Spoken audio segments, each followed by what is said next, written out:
The Centers for Disease Control and Prevention has placed the Bahamas under a level 4 COVID-19 travel advisory. And while we are reopening in so many ways, there are still so many threats on the horizon.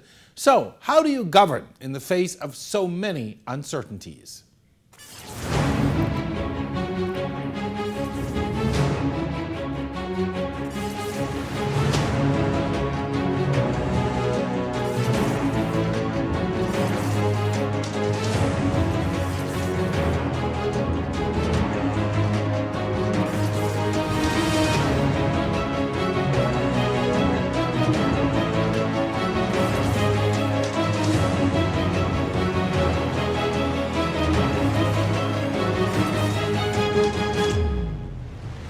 There are challenges that automatically face any new government, but governing at a time when we are facing the worst economic and health crisis is presenting a unique set of circumstances for the new PLP administration. So what does the way forward look like? Hello and welcome to On the Record. I'm your host, Jerome Sawyer. Now that we've seen a change in government, the honeymoon period is almost at an end.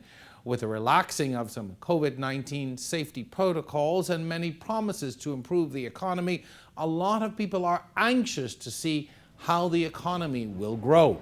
Deputy Prime Minister and Minister of Tourism and Investments Chester Cooper hopes that by the end of the year, visitor arrivals will return to pre-COVID numbers. Tonight on The Record, we discuss the challenges of governance with a few experts. Stay tuned. Our discussion begins on the other side of this break.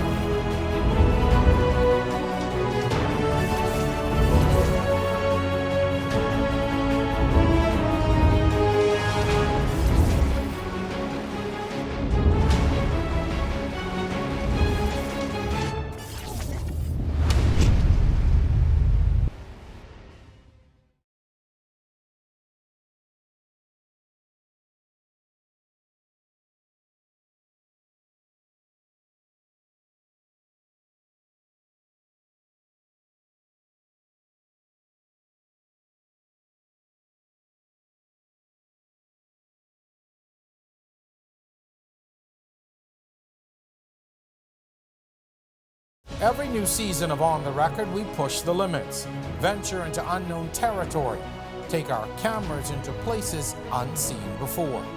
We share the stories and experiences that affect us all. And now it's time for Season 5. On the Record, Thursdays at 8 p.m. on RTV, cable channel 212, and streaming live on Facebook.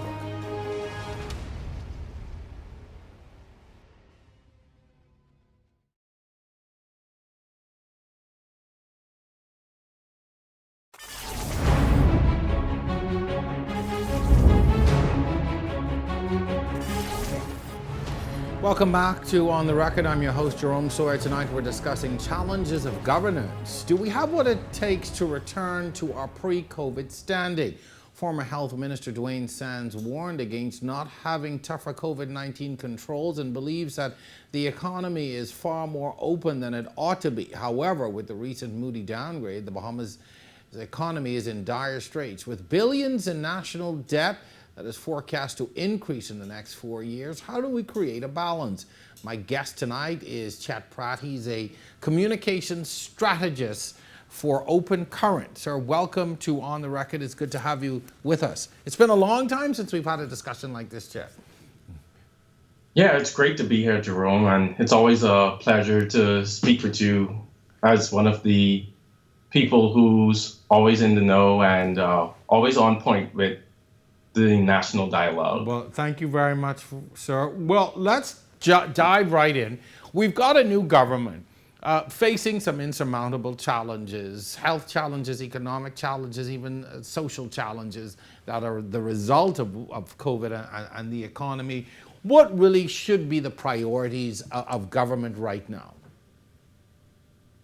Wow, so, as someone who's done a lot of work in the community, I'm always interested in how we're investing in youth, how we're preserving the future, how we're creating opportunities for a lot of the groups and subgroups that have, first, some people believe, have fallen by the wayside, or are just not as engaged by our society as they should be.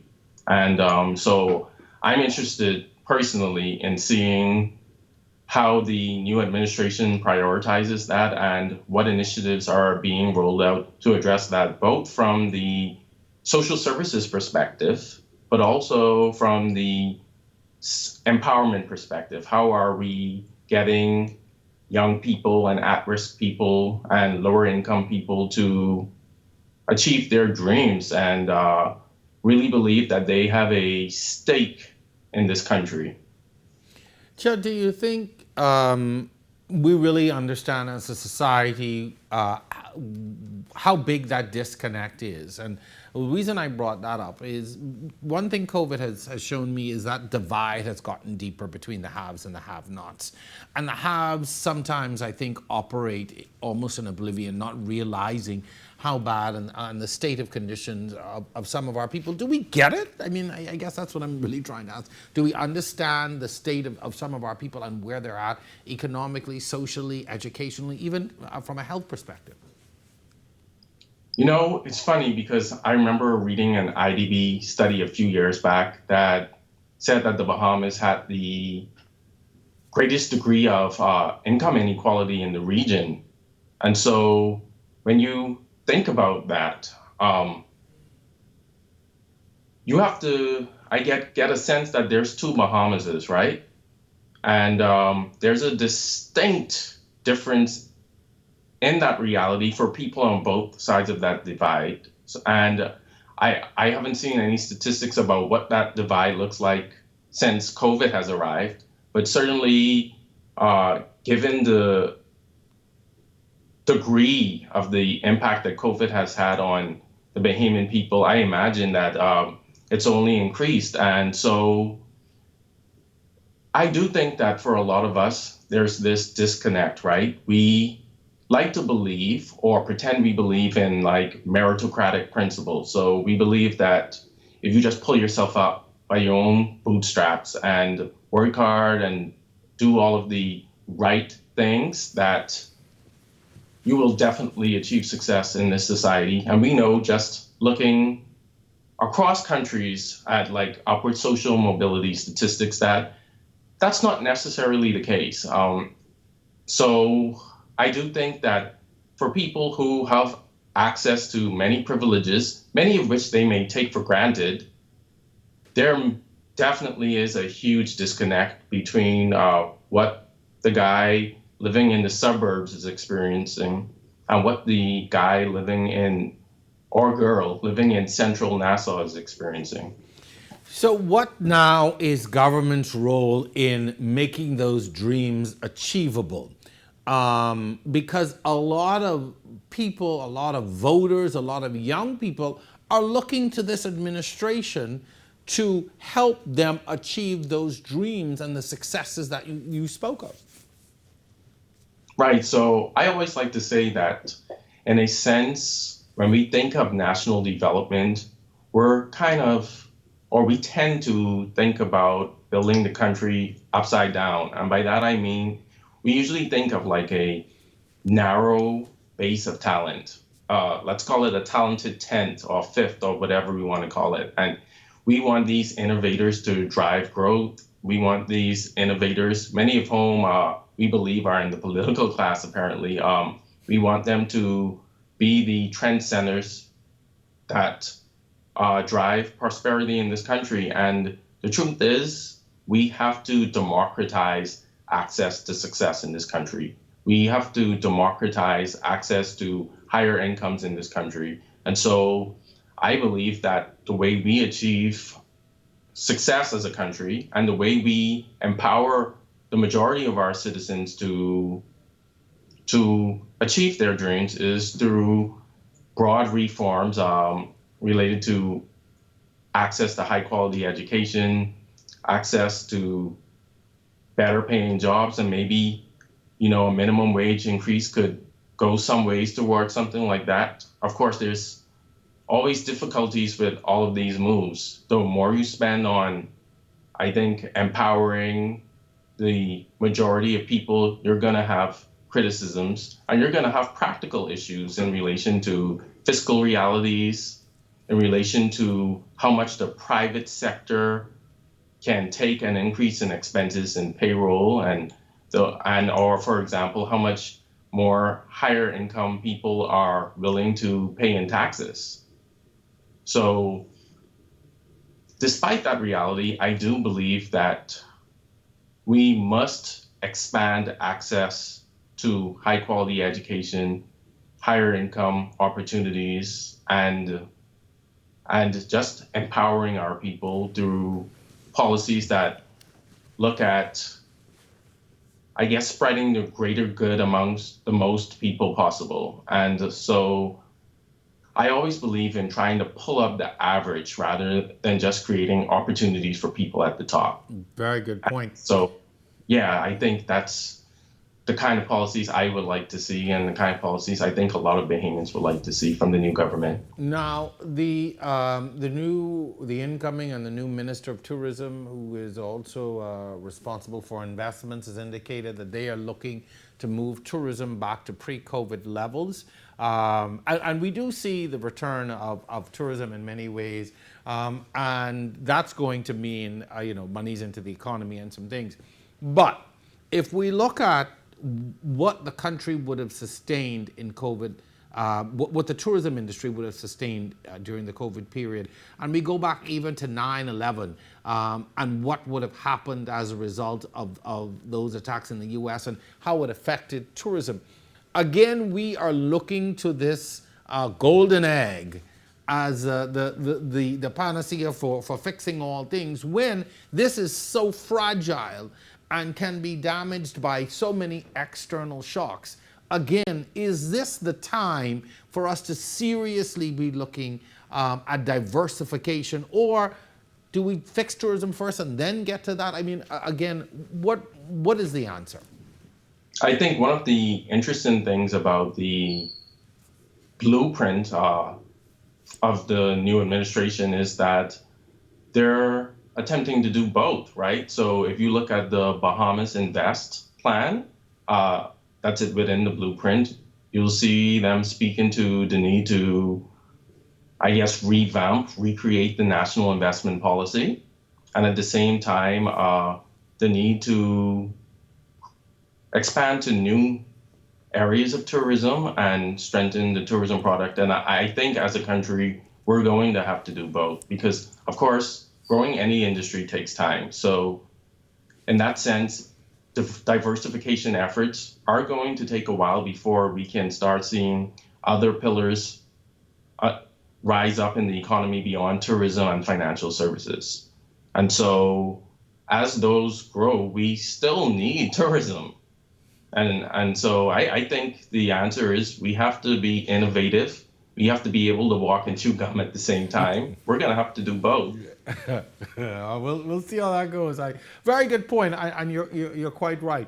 So, getting the economy back on track, dealing with COVID, all of these other things, working towards bettering the lives of Bahamians are very important and key priorities. But in one single act can really destroy so many lives, and I'm talking about crime. Crime continues to be a major issue for us, and again, it's something that's tossed from government to government. And what do we need to, or how do we need to start arresting crime? Pardon the pun. That this problem that continues to interfere with the economy. It continues to interfere with our social lives, even on the health side. I mean, it's the level of crime continues to be a great strain on healthcare as well. How do we start? What do we need to do, or can we do anything, to begin to address this crime situation?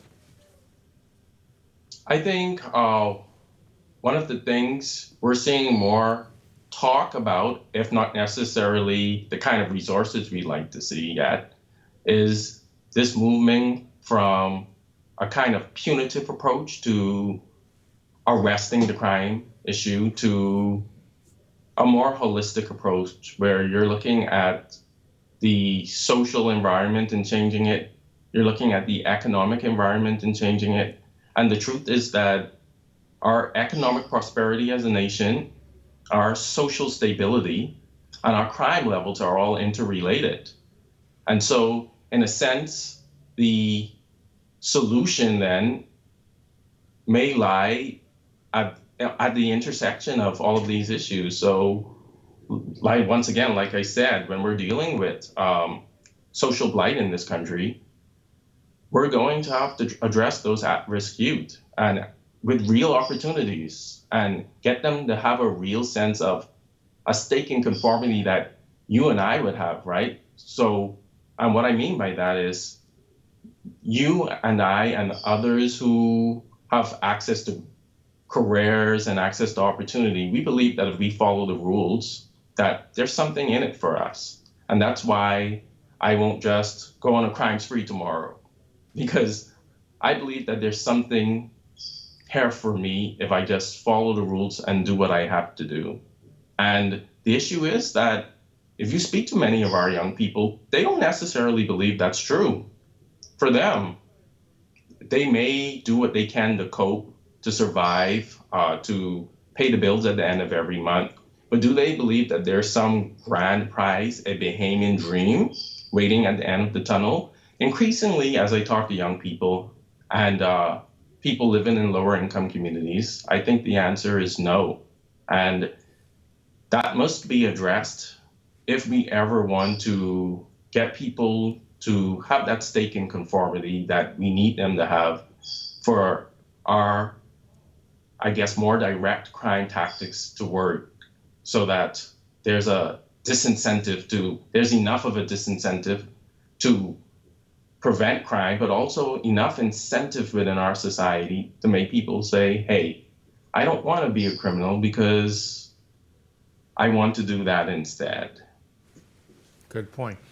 We keep hearing about this national D average. Then we hear about the lack of opportunities for our young people. We also, on the same, and almost within the same conversation, you hear employers complain about the shallow pool of qualified and quality workers. How do we start to break that cycle, fix the problem? And does government take the lead in something like that? Because it is a cycle. You're not doing well in school, you can't find the right job, you don't make the great living, and so, the circle and the cycle continues. There's so many ways we can tackle that. I know that in recent years, we've been talking a lot nationally about soft skills development. So we had a few loans related to that. We have the apprenticeship programs, we have the National Training Agency, we have BTVI, and I think that's one area where we can address it in getting young people prepared with on-the-job skills. But on the flip side, a lot of people believe that it's a lot easier to start earlier, right? So we're talking pre-decade education, first grade, second grade, third grade. If we're doing what we're supposed to at those early levels, establishing that foundation and focusing a bit on those soft skills, on those life skills that are essential to succeeding in life, we're going to close that gap when we have more students graduating from high school at the appropriate reading level, at the appropriate numeracy level, and equipped with the soft skills and life skills they need to succeed. And so I think while we use these tertiary level programs and these job training programs to kind of fill in the gap of knowledge that may have been missed out on somehow as they grew older and as they progressed through the educational system. Once again, this is a situation where we have to do both. And that's what makes all of these issues so challenging, isn't it? The fact that oftentimes we have these short-term goals and objectives that we have to achieve, and we have to put resources into them. And then we have these long-term objectives we have to achieve, and we have to put resources into those. And the country is so resource challenged. And that's what makes it also difficult. And that's why I believe that being prime minister is one of the hardest jobs in the country because of that. Because, I mean, we're saying you need to get your priorities straight, but like so many things are our priority. What are the priorities? It's a very, very long list, and you're quite right. I couldn't imagine anyone ever wanting to be prime minister. But anyway, that's a show for another day. While we are, talking about politics in some degree, even though the elections are over, politics continues. And how will this political polarization affect our ability to move forward? And before you answer that, you look over to the great United States and you see the great divide, and the progress or lack of progress that they're able to make on some fundamental things. But it comes down to politics. And sometimes I worry that we are headed in the same direction. I can definitely agree with you there in that there doesn't seem to be a lot of hope in bridging the political gap here in the Bahamas. We have, as soon as governments change, it's like the talking points change sometimes, right? So Instantly. the former government starts using some of the attack lines the opposition used. The former opposition, now government, starts using some of the talking points that the former government was using. So I don't know that there is going to be a lot of change there because there's an incentive to dominating the narrative with your points, which is you get to win the next election and be the government. But the people suffer at the end of the day. That's what always worries me. One of the great things about the Westminster system, though, is that the government does get to enact its agenda, unlike in America where you have a split House and Senate. In the Bahamas, when you win, you have that majority in the House of Assembly. So you don't really have an excuse when it comes to like oppositional forces for why you didn't achieve your agenda. And so because of that, I think that we have a bit more hope of seeing a government achieve its substantive agenda compared to somewhere like America where the opposition can literally stop bills from passing. That's a good point. As we wrap up, I just want to sort of bring that to fore that within our system of government, as you said, there is nothing stopping you from carrying out your agenda. But yet, at the end, as we push to get that 4-year mark, 4.5-year mark of governance, and we hear, as the same stories we would have heard, before, we didn't have time, we didn't get to, things were worse than we saw there were extenuating circumstances. We hear it all the time. Yeah. So I think once again, we're speaking to the complexity of the issues that the nation's facing, right? So we have our fiscal reality, and we also have the need to fulfill election promises. And sometimes those things don't necessarily align the way I think the parties or the governments would like to see them align. And then there's the unforeseen challenges that are going to appear. For example, in the last administration, we have Hurricane Dorian and the global pandemic that jumps to the forefront, where it's like, okay, obviously that affects your ability to achieve the agenda. And then I think there's also the capacity challenges, right? So our human resources within the civil service, you're probably going to run into some issues there in achieving your agenda in a timely manner. You may have to upskill, you may have to bring in new talent. All of that takes time. And then there's things like the lack of digitization and faster government processes that if you take time to build those out, and those aren't the sexiest issues, those aren't the things people are voting for. And so you take time to build that out, that eats in your ability to achieve your substantive agenda. And yet you need those kind of reforms in digitization, speeding up processes, and upskilling the civil service to achieve the level of efficiency and productivity you would need to actually achieve your agenda. So it's kind of a paradox, right? And I also think that when you talk to a lot of political people, especially when they lose, they say like, we achieved a lot, but we didn't communicate about it properly.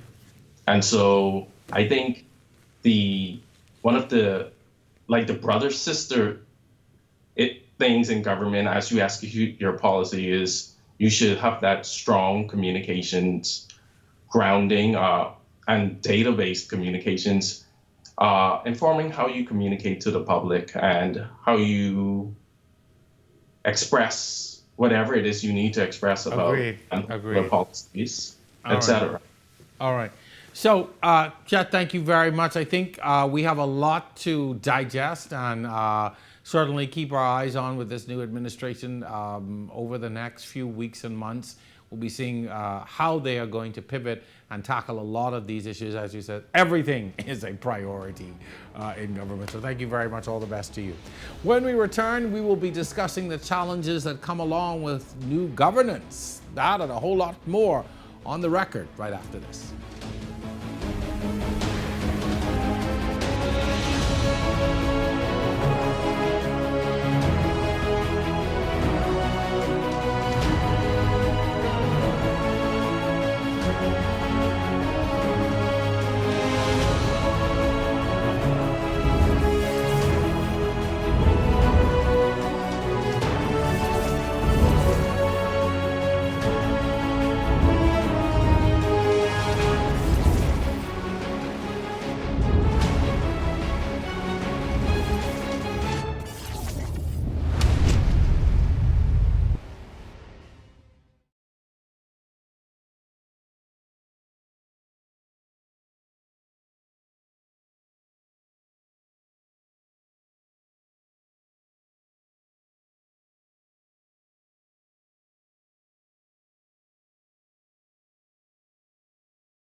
Every new season of On the Record, we push the limits, venture into unknown territory, take our cameras into places unseen before.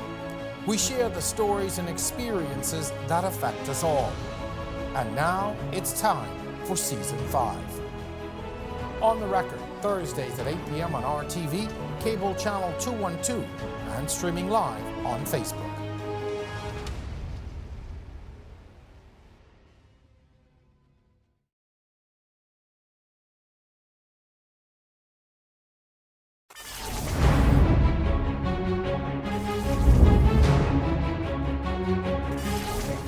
Welcome back. You're watching On the Record. I'm your host, Jerome Sawyer. Tonight we're discussing the challenges of governance.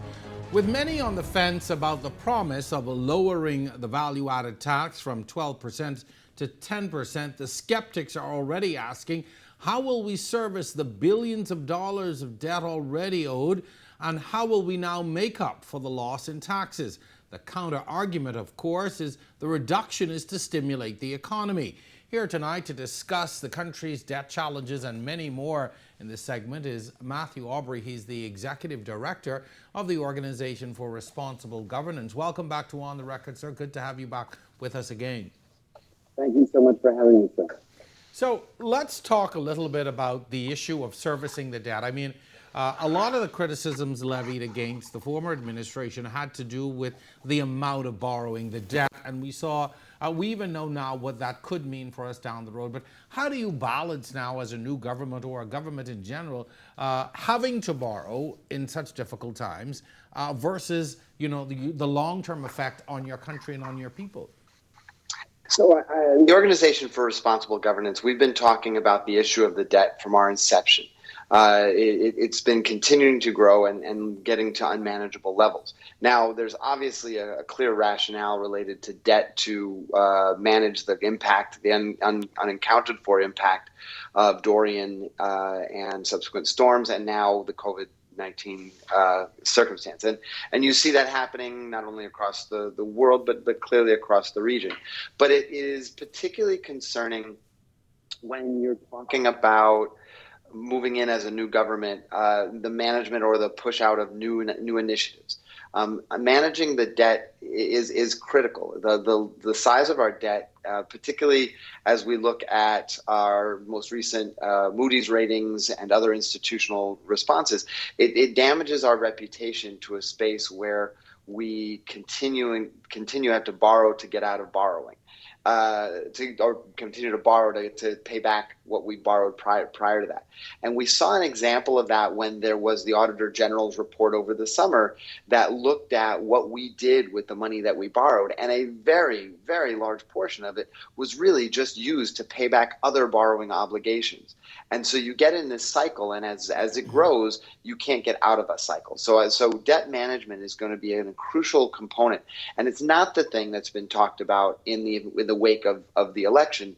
All that has to be, I would say, one of the top items in terms of discussing before you start identifying initiatives that are going to be revenue intensive, like additional social programs or additional pension items or any of those types of circumstances. So I think the reversing the dynamic of looking at how we manage the debt before we get into how are we going to execute things that people are bound by election promises is probably the appropriate order.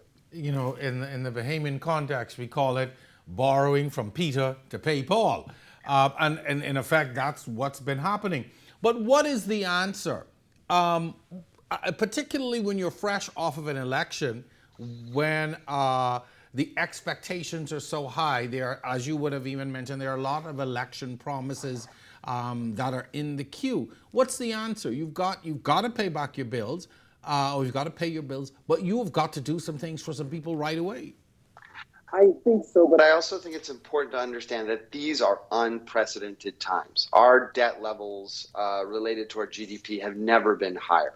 The expenses and impact, and we're still not fully through the COVID pandemic and know what's going to hit us around the corner. We're not sure what the global economy will work on. So the supply chain is questionable at this point. So there's lots of things still in the queue. So reverting to the typical, a government's got in and now has to start to generate quick answers or quick wins. This is probably a different time. And so taking the time to look, to analyze. What we did here, I think last week, was that the government was re-looking at the budget to ensure that it really is what it was determined to be, and so that they fully understand and look at the implications. That, to me, still sounds like the most important thing to do before committing, because knowing how we're going to manage this, there's got to be a level of borrowing. We understand this to meet certain obligations, but where is the commitment to focus on making sure that government is as lean and mean as it needs to be? Where's the thought of revenue generation? The stimulating the economy, and that's going to catch up and help us to manage our debt, is too simple a mechanism. We have to be really specific about where the revenue is going to be drawn from and how that's going to happen. I think we've heard discussions related to additional levels of taxation or dropping the current VAT taxation on corporations. Those are things that come up, but we've got to look at our internal mechanisms and resources first. So, Matt, if I can, that segues right into my next point. This great debate about the reduction of VAT. The government has indicated that they will keep the election promise of reducing VAT. They see it as a way of stimulating the economy because people aren't paying so many taxes. But the critics are saying, well, these monies were being used in part to pay down on the debt and to do some other things. So the fear is that we may see taxation in other areas. I mean, how do you, again, this is a very difficult place to be in. And I think we need to look at that, at the interrelationship of it, right? So we heard this week that there was a stark reaction to the potential increase in energy costs in Grand Bahama. Mm-hmm. At the same time, we're hearing that there's an additional fee that's going to be applied in the instance of NAD. So looking at how each piece moves and what it means is going to be crucial. Where are the needs? What do we have to prioritize? When org was founded, we were founded on the premise that, if you recall, this was right after the first VAT implementation, that the government was working on using the numbers at that time, 7.5%, that were recommended from the private sector, drawn from experts, but there wasn't the passage of the appropriate levels of legislation. In that instance, freedom of information, fiscal responsibility. Well, here we are at this stage, and we still know that we don't have fully enacted freedom of information. And there's a discussion on the amendment of fiscal responsibility to ensure that the fiscal council is more independent. There also is a need and a discussion around a debt management plan. These items are still going to be crucial because any additional change in VAT or additional change in revenue, particularly as relates to paying back our debt, you still need the accountability. You need the understanding of the Bahamian citizen. I do think that times are going to get leaner, and there's going to be some pain in our future. And I think it's going to be really crucial that the electorate, that the people understand why and what that's about. And if we can understand the necessity of short-term pain for long-term gain, we might be in a better scenario. So looking at things that may not be as sexy or as exciting as the fiscal responsibility or enactment of freedom of information or a debt management plan on the front end of the legislative agenda might result in a little bit more long-term benefit. So this now brings me to my next point.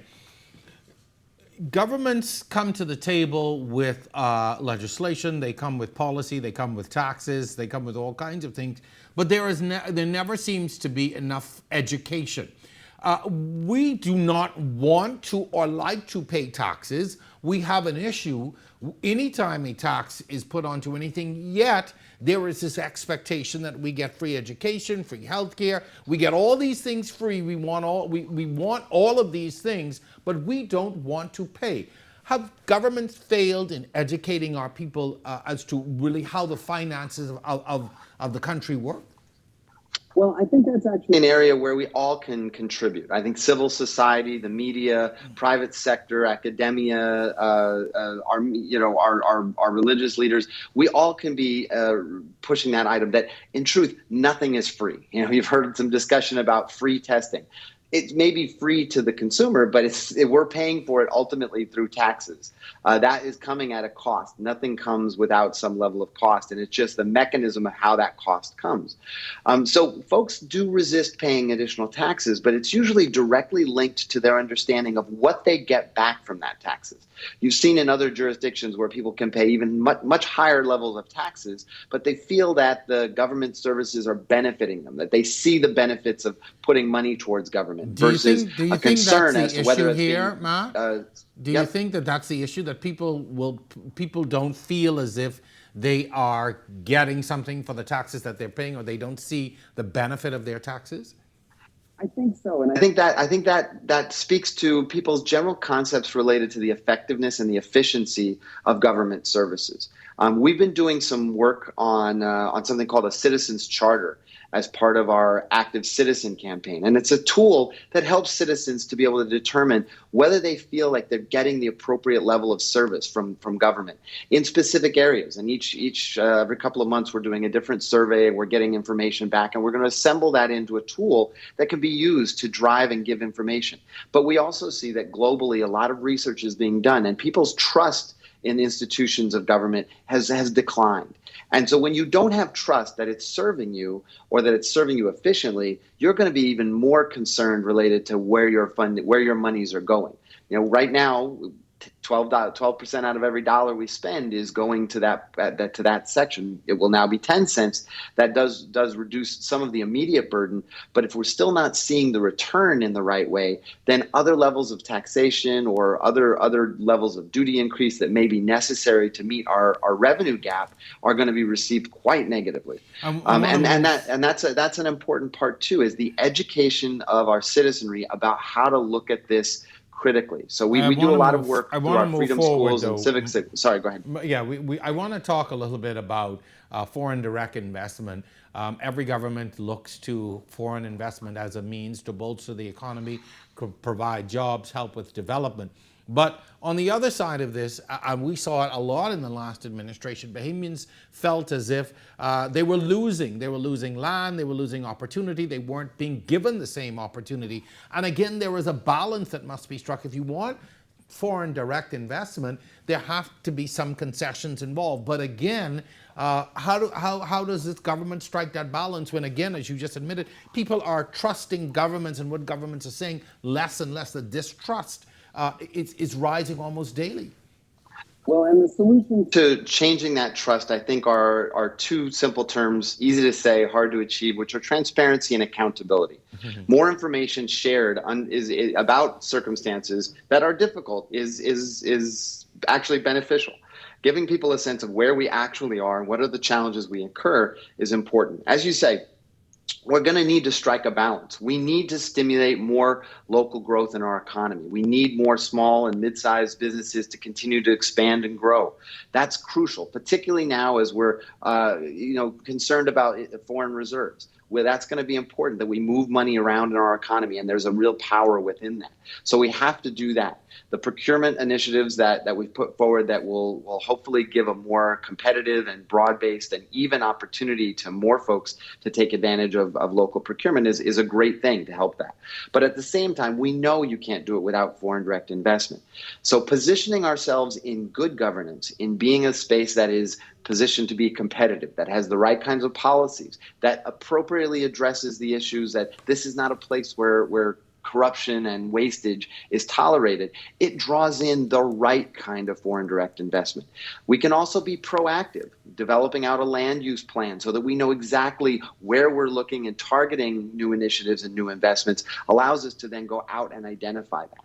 Both in the last administration and in this administration through the Bahamas Invest, and I think the Invest Bahamas new initiative that they're pushing forward. That's the real premise, is how do we become more proactive in going out and identifying who we want here. So instead of having to take who shows up, we're really looking at more the cream of the crop versus folks that are preying upon a place where there is opaque governance and they can get around, the due diligence and things like that. I don't think that's our measure. I think we have to change that. We've got to take a break. We want to touch on a few more things. So stay with us. When we come back, we're going to talk a little bit more about sustainable development. You're watching On the Record. We are back right after this quick break.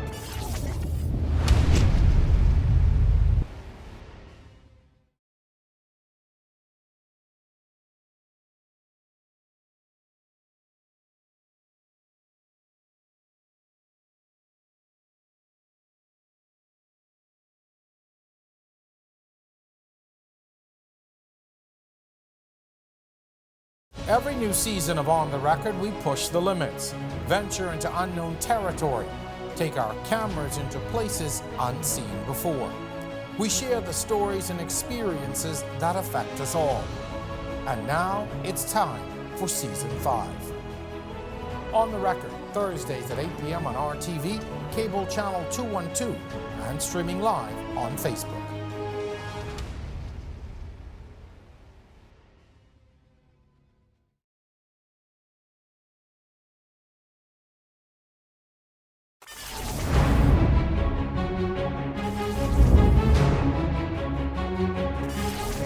Welcome back to On the Record. I'm your host, Jerome Sawyer. Thank you so much for staying with us. Our final segment tonight, as we move along in our discussion, the challenges of governance. A small country that is prone to natural disasters and impacted by the decisions of other nations means that we are responsible to do all that we can to preserve the ability of future generations to prosper. As the world continues to grow and evolve, sustainability and sustainable development is top on the agenda in many countries. My guest continues to be Matt Aubry. He's with the Organization for Responsible Governance. Sir, When a government first takes over, there are so many things that they are faced with. There are election promises, there are ongoing projects and things that must continue, but there are some nuances this time around that no government coming into office has ever had to face. What should really be some of the key priorities for this administration? So I think you highlight a key point, which is that lag in momentum sometimes that can happen when a new administration comes in, and that makes sense because they have to learn and understand and reestablish. But it also, I think, there's an opportunity here like we've never had before, and that is branching and building stronger connections with both the private sector and civil society. They are the constant. The folks that are in business and in civil society and the NGOs, they've been working in these spaces. So as you tackle issues like environmental issues, as you tackle things like child development, as you tackle things like corruption, there are folks that are living this and have been living this regardless of which administration has been in place. So building greater partnerships, building a more multi-sectoral approach is going to be key. And this is what the world is talking about now, that governments can't do it alone. We need to build bigger bridges among those sectors.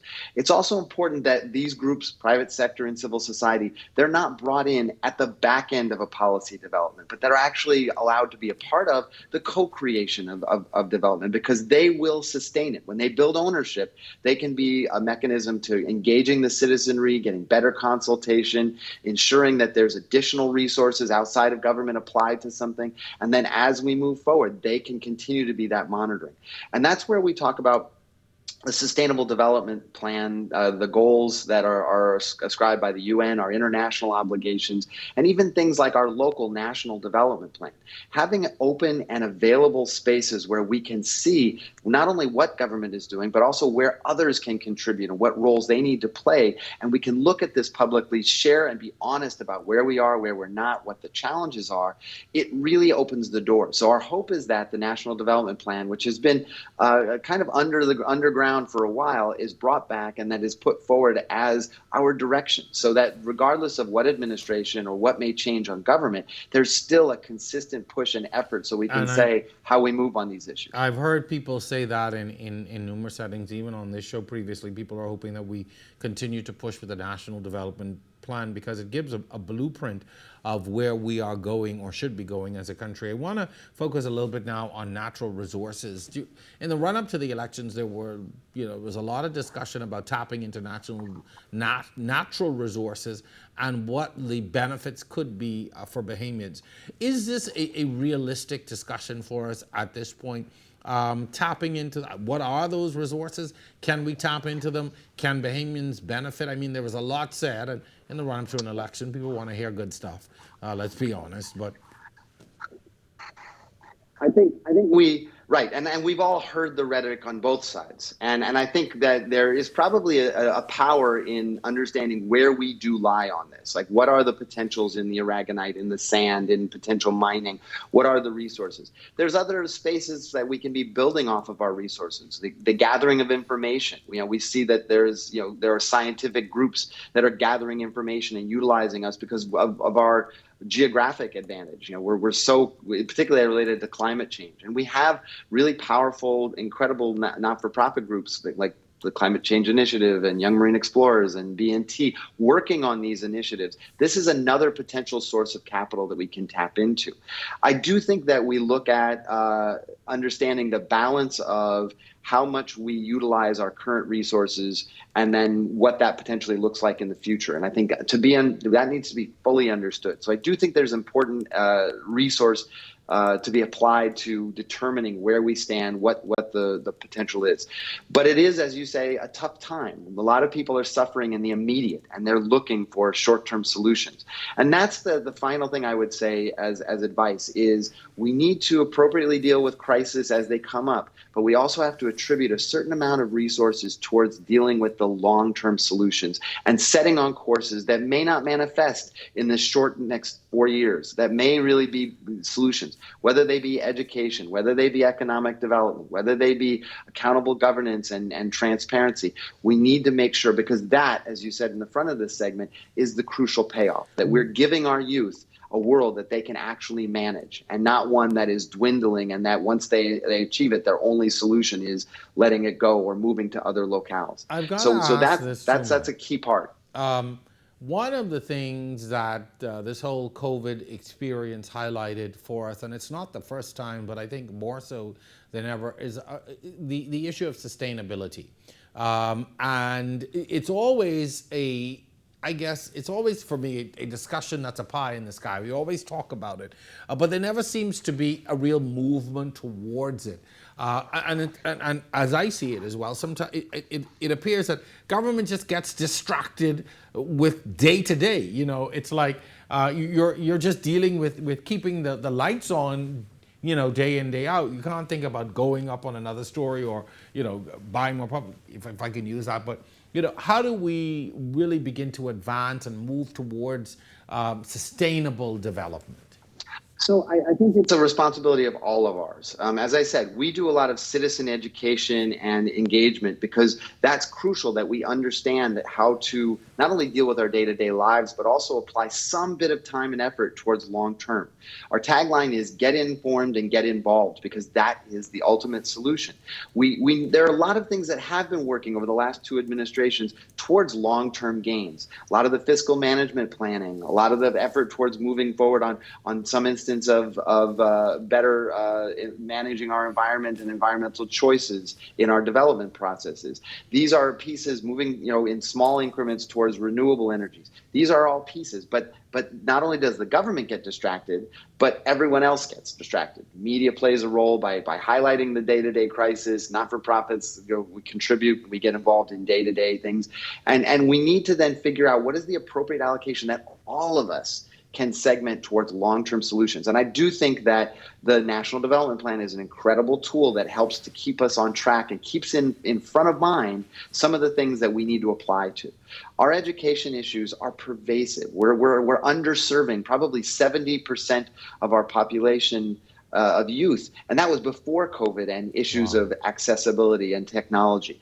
We need to address that because we're still seeing that incredible brain drain that takes our best and brightest, and we're then left with folks who are not well positioned to be successful. We need to be looking at how we create a pathway of from cradle to career for all of our youth. And that's not going to happen in 1 or 2 years. That's going to be a long-term issue. So if we slowly tick at it, how do we work on early childhood development? How do we take on and make sure that preschool, universal preschool is the right kind of curriculum? How do we infuse social emotional curriculums? How do we ensure that youth apprenticeships where people have on-the-job opportunities while they're in high school for our struggling learners is in place? How do we maximize great things that BTVI and some of the vocational schools are doing? How do we ensure that the University of Bahamas and free education is lined up with the skills we need? All of that is a longer-term conversation that is not as exciting as who got shot on Flea Alley, right? Most definitely. So and you hit the nail right on the head,